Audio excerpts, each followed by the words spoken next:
बिस्मिल्लाहिर्रहमानिर्रहीम। अक्सर लोग पूछते हैं कि सफ़ेद मोतिया क्या है। मैं आपको बताना चाहता हूँ। ये आँख का मॉडल है, इसमें आपको ये इसके बारे में बताता हूँ। ये आँख के अंदर दो लेंसेज होते हैं, एक आगे का लेंस जिसको कॉर्निया कहते हैं या कर्निया उर्दू में, और एक अंदर का लेंस। आगे का लेंस जो है इसकी तो ताकत एक तरह से फ़िक्स है, लेकिन जो अंदरूनी लेंस है इसकी ताकत चेंज हो जाती है और ये फोकसिंग और जूमिंग के काम आता है। बढ़ती हुई उम्र के साथ इसके अंदर हल्की सी धुंधलाहट आना शुरू हो जाती है, जिसका नतीजा ये होता है कि लाइट की रेज इसमें से यहाँ जब जाती हैं तो वो फैल जाती हैं और आँख के पिछले पर्दे पे जो शफाफ और वाज़ेह इमेज बनना चाहिए वो उस तरह नहीं बनता। नतीजा ये है कि हमारा जो मरीज़ है वो बहुत सारे काम करने से या दिलचस्पी छोड़ देता है या वो कर नहीं पाता। मसलन शाम के वक्त वॉक करना या रात के वक्त ड्राइविंग करना, या बाज़ लोगों को दिन की रोशनी में आंखें चुंधिया जाती हैं बहुत ज़्यादा, वो काम नहीं कर पाते। और इसी तरह बुक रीडिंग या निटिंग, स्विंग, इस तरह के जो काम जिनमें नज़र का इस्तेमाल ज़्यादा होता है वो करने से रुक जाता है। और चूँकि एक बढ़ती हुई उम्र में इंसान को अपने आप को मसरूफ़ रखने के लिए काफ़ी सारे मशागिल और काम की तरफ तवज्जो देनी चाहिए, नहीं तो वो दीगर अमराज जिस तरह के डिप्रेशन और फिर ख़तरा होता है इसमें गिरने का कि गिर के और कहीं खुदा न खास्ता हड्डी टूट ना जाए, तो ये सारे पेचीदगियाँ पैदा हो सकती हैं। जब सफ़ेद मोतिया इस स्टेज पे आ जाए कि उसमें मरीज़ को काम करने में नज़र के दुश्वारियाँ आनी शुरू हो जाए, तो उसका हमारे पास बहुत अच्छा हल मौजूद है कि हम इस धुंधले लेंस को एक टेक्निक जिसको हम फेकोमल्सिफिकेशन कहते हैं उसके ज़रिए निकाल देते हैं और वहीं उसी रास्ते से एक हाई क्वालिटी का एक्रिलिक लेंस आँख के अंदर इम्प्लांट कर देते हैं। आम लोग इसको लेज़र ऑपरेशन भी कहते हैं, बहरहाल ये फेकोमल्सिफिकेशन है। और नतीजा ये होता है कि ये रास्ता रोशनी का बहाल हो जाता है और मरीज़ इसको सही तरह देखना शुरू कर देता है। ये ऑपरेशन 15-20 मिनट का होता है और लोकल एनेस्थीसिया या कतरे डाल के आँख को सुन किया जाता है, कोई टीका वगैरह नहीं लगता और इसमें कोई बहुत ज़्यादा तकलीफ़ नहीं होती और उसी वक्त मरीज़ घर चला जाता है। अगले 1-2 दिन में उसकी नज़र बहाल होना शुरू हो जाती है। ये काफ़ी सेफ प्रोसीजर है, बहुत रेयर है कि किसी को कोई इसमें ख़ास कॉम्प्लिकेशन हो और अगर कोई हो तो उसका भी इलाज मौजूद है। इन सारे मसाइल का हल एक तो ये है कि कैटरेक्ट को बनने से रोका जाए। वो किस तरह किया जा सकता है?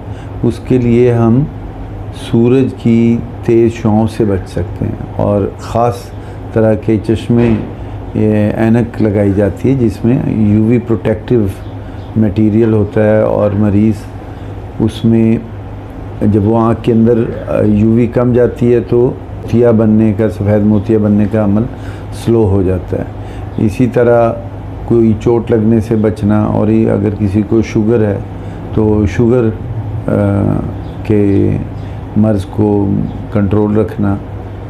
और बाज़ ऐसी अद्वियात हैं जिनके इस्तेमाल से भी सफ़ेद मोतिया बढ़ता है, उनमें ख़ास तौर पर स्टीरॉइड्स का इस्तेमाल है कि स्टीरॉइड्स आँख के अंदर कतरे की शक्ल में डाले जाएं या खाए जाएं, तो किसी भी और बीमारी जैसे जोड़ों के अमराज में स्टीरॉइड का इस्तेमाल होता है तो उससे भी मोतिया बनने की रफ़्तार तेज़ हो जाती है। तो जहाँ तक मुमकिन हो स्टीरॉइड का इस्तेमाल कम से कम करना चाहिए। और एक मैं तवज्जो दिलाऊंगा लोगों की कि बाज़ जो इस तरह के लोग हैं जो कि मुनासिब तौर पे क्वालिफाइड नहीं होते हैं, वो इसका बेजा इस्तेमाल बहुत ज़्यादा करते हैं, तो उसको भी अवॉइड करना चाहिए। इन सब चीज़ों से जैसे मैंने बताया कि सूरज की रोशनी से बचने के लिए बड़ा अच्छा होता है एक तो सन ग्लास लगाए जाएँ और दूसरे वो पी कैप या छज्जे वाली टोपी पहनी जाए या हैट, या जैसे हमारे देहात में एक वो सर पे कपड़ा पगड़ी की शक्ल में लिया जाता है, या ख़वातीन दुपट्टा लेती हैं, उसका आंचल आगे को लटका लेती हैं। तो इन सब चीज़ों से सूरज की तेज़ छाँव से बचा जा सकता है। अक्सर लोग पूछते हैं कि ऑपरेशन के बाद क्या एहतियात करनी होगी। तो मैं अर्ज़ करना चाहता हूँ कि ऑपरेशन के बाद एक ख़ास एहतियात हम ये रेकमेंड करते हैं कि आँख के ऊपर किसी तरह का कोई दबाव या प्रेशर ना आए, जिसका किसी तरह कोई वज़न ना उठाया जाए। अलबत्ता जो हमारी ट्रेडिशनल बनी हुई एहतियातें हैं कि मिर्चें ना खाई जाएं या तड़का ना लगाया जाए, उसकी साइंसी तौर पे कोई ऐसी तौजीह या एक्सप्लेनेशन तो नहीं है। अलबत्ता एहतियात का तकाज़ा ये है कि शुरू के कुछ दिनों में ख़वातीन किचन से इज्तनाब करें, और नमाज अदा की जा सकती है, वज़ू कर सकते हैं, लेकिन आँख में डायरेक्ट पानी ना डाला जाए, चेहरे पे मसा कर लिया जाए, और रुकू और सजदा 1-2 दिन के लिए एहतियात से आप इशारे के ज़रिए कर लें। उसके बाद आप अल्हम्दुलिल्लाह जब आपका मौलिज मुतमईन हो जाता है रिज़ल्ट से, फिर आप इसको अपने रूटीन को बहाल कर सकते हैं। इसके अलावा कोई ऐसी ख़ास एहतियातों की ज़रूरत नहीं होती, और आमतौर पे हम 3 से 4 हफ़्ते के बाद ऐनक का एक नंबर थोड़ा सा लगता है, जो दूर के लिए तो आमतौर पे नहीं ख़ास लगता, क्योंकि आँख के अंदर ही लेंस हमने डाल दिया होता है।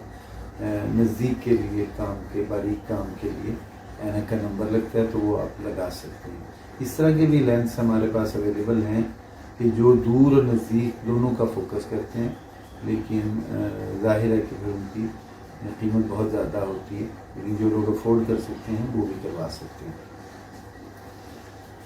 मोस्टली तो जब ऐनक का नंबर दे देते हैं तो फिर कोई ऐसी मज़ीद मुआयने या चेकअप की ज़रूरत नहीं होती। अलबत्ता हम रेकमेंड यही करते हैं कि 60 साल के बाद सब लोगों को अपना सालाना आँखों का मुआयना ज़रूर कराना चाहिए आई स्पेशलिस्ट से।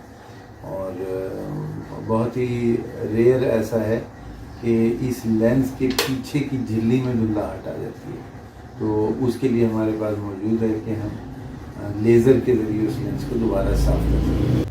जो कुछ आवाम में गलतफहमियाँ हैं कि लेंस को धो के साफ़ किया जाता है पानी से, उसकी कोई हकीकत नहीं। लेंस को अगर लेंस के पीछे झिल्ली को साफ़ करना हो तो हम लेज़र से साफ़ करते हैं। और अलबत्ता मैं ये भी पॉइंट बताना चाहूँगा कि जिन लोगों को शुगर है वो अपना मुआयना हर 6 माह बाद कराएँ, क्योंकि पिछले पर्दे पे कोई ना कोई लीकेज या खून आ जाना या मरहम आ जाना हो सकता है, जिसका भी इलाज लेज़र के ज़रिए या आँख के अंदर एक दवाई देने के ज़रिए या कतरे इस्तेमाल के ज़रिए होते हैं। आप लोगों का शुक्रिया। अपनी आँखों का ख्याल रखें। कहते हैं कि जान है तो जहान है, और अगर आँखें सही काम कर रही हैं तो ये जहान रोशन। शुक्रिया।